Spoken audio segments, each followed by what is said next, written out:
Broadway ਤੁਹਾਡੇ ਵਿਦੇਸ਼ ਜਾਣ ਦੇ ਸੁਪਨਿਆਂ ਨੂੰ ਦੇਵੇਗਾ ਹਕੀਕਤ ਦੀ ਉਡਾਨ। नमस्कार दोस्तों, मैं अमरजीत ब्रॉडवे इमिग्रेशन सर्विसेज से लगातार कोशिश इस चैनल के जरिए ऑस्ट्रेलिया स्टडी वीज़ा को लेके हर लेटेस्ट इंपॉर्टेंट अपडेट आपसे शेयर करें। सो ऑस्ट्रेलिया के अंदर प्रेजेंटली जिन चीज़ों का आपको खास ध्यान रखना है, बिकॉज तकरीबन 7 से 8 यूनिवर्सिटीज़ हैं जो पंजाब, हरियाणा, उत्तर प्रदेश, उत्तराखंड, गुजरात स्टूडेंट्स को लेना बंद कर चुकी हैं, but there are many more universities. So आपके पास ऑप्शंस अभी भी हैं, बट डेफिनेटली बहुत सारे बच्चे इन 7-8 यूनिवर्सिटीज़ के अंदर स्टक हो चुके होंगे क्योंकि इन्होंने आगे एप्लीकेशंस को चलाना बंद कर दिया है। बट जो बच्चे दूसरी जगह एप्लीकेशंस चला रहे हैं, दूसरी यूनिवर्सिटीज़ में चला रहे हैं, या आगे आने वाले दिनों में वो चेंज करके किसी और यूनिवर्सिटी में चलाएंगे, तो कुछ चीज़ों का खास ध्यान रख लें। सबसे पहली चीज़ कि अपनी स्टडी वहाँ जाकर छोड़े ना। अगर आप यूनिवर्सिटी से जाएंगे तो इसका इम्पैक्ट आएगा। आप पर कब आएगा वो मुझे नहीं पता क्योंकि आप वीज़ा ले चुके हो, जा चुके हो, बट पीछे जो स्टूडेंट रह गए, आपके भाई बहन रह गए, उन पे तो डेफिनेटली आएगा। सेकंड इंपॉर्टेंट चीज़, जब आपने अपना जीटी क्लियरेंस के लिए देना है या एम्बेसी को अपने देने, तो फंड्स को लेके Australia is very very particular. So fund जो आप लगाते हो उसके अंदर ऑस्ट्रेलिया को उसका सोर्स चाहिए होता है। जब आप बैंक स्टेटमेंट देते हो उसे एक एक ट्रांजैक्शन की जस्टिफिकेशन चाहिए होती है। जब आप अपना इनकम सोर्स लगाते हो, मतलब ITRs लगाते हो या जे फॉर्म लगाते हो, वो इनकम कहाँ से है, कितनी है, हर एक फैमिली मेंबर की कैसे है, इन सब चीज़ों के ऊपर ऑस्ट्रेलिया का बहुत ज़्यादा फोकस है, स्ट्रेस है, इसे मानकर चलें। थर्ड इंपॉर्टेंट चीज़ है जो आप एक्सपीरियंस लगाते हो। बहुत सारे बच्चे अपने गैप्स फिल करने के लिए एक्सपीरियंस शो करते हैं। ये एक्सपीरियंस आप कैसे लगा रहे हो, कितने वैलिड हैं, वहाँ से आ रही इनकम कितनी वैलिड है, इन चीज़ों के ऊपर भी ऑस्ट्रेलिया का फोकस रहता है। और कुछ केसेस के अंदर फेक एकेडमिक्स लगते हैं तो उसके ऊपर भी फोकस रहता है। इन चीज़ों को आपको करेक्ट करना होगा, मतलब सही तरीके से अपनी फाइल की प्रेपरेशन करनी होगी आपको। जुलाई वाले पता नहीं कर पाए ना कर पाए, बट जो बच्चे नेक्स्ट इनटेक्स अक्टूबर या नवंबर इनटेक के लिए वर्कआउट कर रहे हैं, they need to be very very focused, very very specific, और वहां जाकर स्टडी बिल्कुल ना छोड़ें, क्योंकि अगर आप ये हरकतें बंद नहीं करेंगे तो एक चीज श्योर है कि ऑस्ट्रेलिया पूरी तरह बंद होगा नॉर्थ इंडिया के लिए। क्योंकि ये जो यूनिवर्सिटीज हैं, ये पहले 5 यूनिवर्सिटीज थी, अब ये 8 हो चुकी हैं, और आगे आने वाले दिनों में इसमें और यूनिवर्सिटीज आ सकती हैं। तो जब ऐसा सीन होगा तो डेफिनेटली उसका इम्पैक्ट तो होगा। सो ये चीज आपको आगे के लिए सोचकर चलनी है। ऑस्ट्रेलिया को खुला रखना है या बंद कर देना है, और जब बंद होगा तो ऑस्ट्रेलिया अकेला नहीं होगा, फिर इसके साथ इसके वायरल इफेक्ट जो है वो दूसरी जगह भी पड़ेंगे, क्योंकि यही बच्चे जब यहाँ नहीं जा पाएंगे किसी और कंट्री जाने की कोशिश करेंगे। अब रूल तोड़ने की आदत है तो भाई वहाँ भी तोड़ेंगे, वहाँ पर भी कुछ ना कुछ ऐसा करेंगे कि ये मैस क्रिएट होती रहेगी। तो अगर इसी तरह से चलता रहा तो अगले 4-5 साल बाद यहाँ से स्टूडेंट बाहर जाने को तरसेगा, और बाहर वाली कोई कंट्री शायद आपको एक्सेप्ट नहीं करेगी, एक तरह से ब्लैक लिस्टेड हो जाओगे।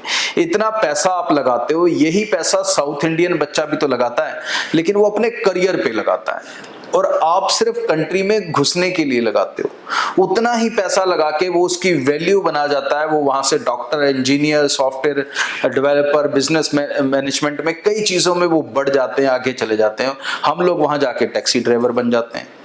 तो इस माइंडसेट से हमें बाहर आना है भाई, कि जब हमने उतना ही पैसा स्पेंड कर दिया, उतनी एनर्जी स्पेंड कर दी, तो हम वहां तक क्यों ना जाएं, हम वहां तक क्यों ना बढ़े। सो अपने आप को ये समझाओ, और पेरेंट्स भी खुद को समझाएं, बच्चों को भी समझाएं कि ये जो शॉर्टकट हैं, शॉर्टकट की उम्र लंबी नहीं होती। तो अब कितना बच्चा, हजारों के हिसाब से, जो ऑस्ट्रेलिया जाना चाहता था, शायद वो फंस जाएगा, वो नहीं जा पाएगा। उनका करियर खराब हुआ किन के कारण? जिन्होंने वहां जाके गलतियां की। इन चीजों से आप जितनी जल्दी सीख लेंगे उतना लंबा समय आप और आपके परिवार वाले जा सकेंगे एंजॉय के लिए, चाहे एजुकेशन के लिए, चाहे सेटलमेंट्स के लिए। लेकिन अगर आप खासकर पंजाब को लेके, हरियाणा को लेके मैं कहूँगा भाई कि एजुकेशन से भागना ये फ्यूचर नहीं है। क्योंकि फ्यूचर में लेबर नहीं चाहिए। लेबर तो आजकल रोबोट से ट्रांसफर चेंज हो रही है, रिप्लेस हो रही है। ठीक है नहीं, कितना मैकेनिज्म इंडस्ट्रीज के अंदर आ गया, लेबर उससे रिप्लेस हो रही है। आने वाला समय स्किल्ड लोगों का है, उन लोगों का जिनके पास कोई गुण है।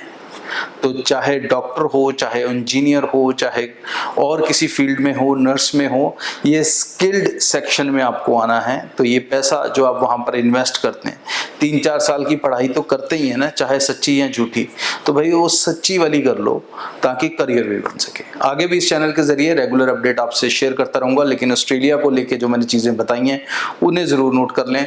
लास्ट वाली कहानी आप भूल सकते हैं, क्योंकि मुझे पता है मेरे कहने से शायद फर्क ना पड़े, लेकिन धीरे धीरे आप लोग समझेंगे। सो यूके के अंदर 2 यूनिवर्सिटीज में आज आपको बताने वाला हूं जो बंद हो गई थी और दोबारा ओपन हो गई हैं, और एक जुलाई इनटेक के लिए ओपन हो चुकी है और एक सितंबर के लिए दोबारा ओपन हो चुकी है। तो जुलाई के लिए दोबारा ओपन हुई है बीपीपी यूनिवर्सिटी, जुलाई इनटेक अभी से। जी हाँ, मुझे पता है ये मई एंड है, लेकिन आप जुलाई अभी भी ले सकते हो। और कैंपस मिलेंगे 2। जी हाँ, अब ये 2 जगह है, लंदन तो थी, अब मैनचेस्टर में भी है। सो बीपीपी यूनिवर्सिटी में आप जा सकते हो एमएससी मैनेजमेंट प्रोजेक्ट मैनेजमेंट के अंदर, एमएससी मैनेजमेंट डेटा एनालिटिक्स के अंदर, प्रोजेक्ट मैनेजमेंट डिजिटल मार्केटिंग के अंदर। तो ऐसे 5 से 6 कोर्सेज हैं जो इस यूनिवर्सिटी में अवेलेबल हैं। विदाउट आइल्स भी इसमें पॉसिबल होता है अगर आप रिसेंट पास आउट हैं और आपकी ग्रेजुएशन इंग्लिश मीडियम में है। यहाँ पर यूजी के प्रोग्राम नहीं होते, सिर्फ पीजी के होते हैं, तो ये मास्टर्स वालों के लिए है। तो अगर आपका इंग्लिश मीडियम में नहीं है graduation, then you need to have a IELTS score of 6 overall and 5.5। दूसरी यूनिवर्सिटी जो ओपन है जी आपके लिए, that is Glyndwr university, Wrexham Glyndwr, आपने नाम सुना होगा। ये यूनिवर्सिटी दोबारा ओपन हो चुकी है 10+2 कैंडिडेट्स के लिए। और इसमें बेनिफिट क्या है, इसमें पीटी की रिक्वायरमेंट कम है। आइल्स तो वही चाहिए 6 ओवरऑल 5.5, या सीबीएसई पास आउट है तो इंग्लिश के 70 मार्क्स। बट अगर आपने पीटी किया है तो आपको चाहिए 54 ओवरऑल एंड 51 ईच। ये सबसे कम स्कोर है, 54 ओवरऑल एंड 51 ईच। ग्रेजुएशन वही 65% के साथ। और सीबीएसई को वेवर मिलेगा, पंजाब हरियाणा स्टूडेंट को वेवर नहीं मिलेगा, उनके लिए आइल्स पीटी या टॉयफल कंपलसरी रहेगा। सो जल्दी से अप्लाई कर लें, क्योंकि अभी आप जाएंगे +2 बेसिस के ऊपर ग्रेजुएशन में, तो आप जाके अपने वीजा को स्विच भी कर सकते हैं वर्क परमिट में। लेकिन अगर आप गए जनवरी इनटेक में तो आप अपने वीजा को चेंज नहीं कर पाएंगे। सो चीजों का ध्यान रखें और जल्दी से जल्दी टीम से कांटेक्ट करके अपनी एप्लीकेशन को टाइम से प्रोसीड कर लें। आप हमारे ऑफिसेस गुजरात में, न्यू दिल्ली में, हरियाणा में, पंजाब में, जम्मू में, इन सब जगहों पर टीम से मिल सकते हैं। नंबर एक ही है 9023890238। Thank you. ब्रॉडवे ਤੁਹਾਡੇ ਵਿਦੇਸ਼ ਜਾਣ ਦੇ ਸੁਪਨਿਆਂ ਨੂੰ ਦੇਵੇਗਾ ਹਕੀਕਤ ਦੀ ਉਡਾਨ।